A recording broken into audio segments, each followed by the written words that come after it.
નમસ્કાર મિત્રો, જ્યોતિષ શાસ્ત્ર મુજબ ગ્રહોની ચાલમાં થતા ફેરફારો માનવજીવન પર ઊંડો પ્રભાવ પાડે છે. હાલના સમયમાં કેટલાક ગ્રહોની અશુભ સ્થિતિને કારણે 4 રાશિ પર ખાસ અસર થવાની સંભાવના દર્શાવવામાં આવી રહી છે.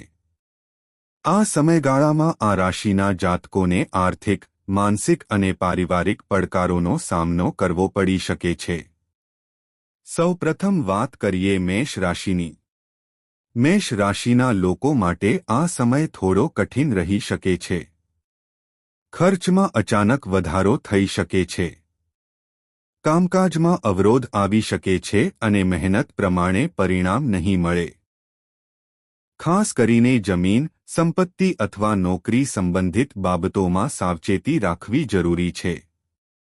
કોઈ પણ મોટા નિર્ણય લેતા પહેલા પરિવારજનોની સલાહ લેવી જરૂરી રહેશે. બીજી રાશિ છે કર્ક રાશિ. કર્ક રાશિના જાતકો માટે માનસિક તણાવ વધી શકે છે. નજીકના લોકો સાથે મતભેદ થઈ શકે છે. વ્યવસાયમાં ધીમુંપણું આવી શકે છે. આ સમયગાળામાં શાંતિ રાખવી અને ક્રોધ પર નિયંત્રણ રાખવું ખૂબ જ જરૂરી રહેશે. સ્વાસ્થ્ય બાબતે પણ ખાસ ધ્યાન આપવું. ત્રીજી રાશિ છે તુલા રાશિ. તુલા રાશિના લોકો માટે આર્થિક દૃષ્ટિએ પડકારજનક સમય રહી શકે છે. રોકાણ કરતી વખતે ખાસ ધ્યાન રાખવું. કોઈ પણ અજાણી વ્યક્તિ પર અંધવિશ્વાસ ન કરવો. પરિવાર સાથે વધુ સમય વિતાવવાથી માનસિક શાંતિ મળશે. ધાર્મિક કાર્યમાં જોડાવાથી સકારાત્મક ઉર્જા મળશે. ચોથી રાશિ છે મકર રાશિ. મકર રાશિના લોકો માટે કારકિર્દી ક્ષેત્રે અવરોધ આવી શકે છે.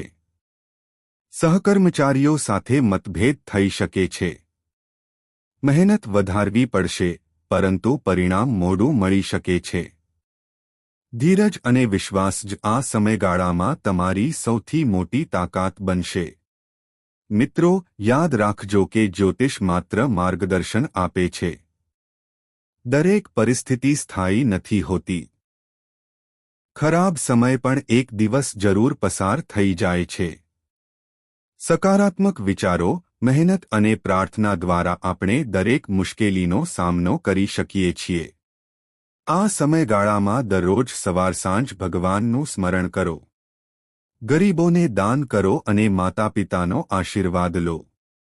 સકારાત્મક ઉર્જા તમારા જીવનમાં નવા રસ્તા ખોલી દેશે. જો તમે પણ આ 4 રાશિમાં આવતા હો, તો ડરવાની જરૂર નથી, પરંતુ સાવચેત રહેવાની જરૂર છે.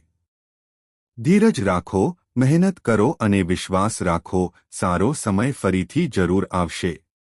ધન્યવાદ. જય શ્રી કૃષ્ણ.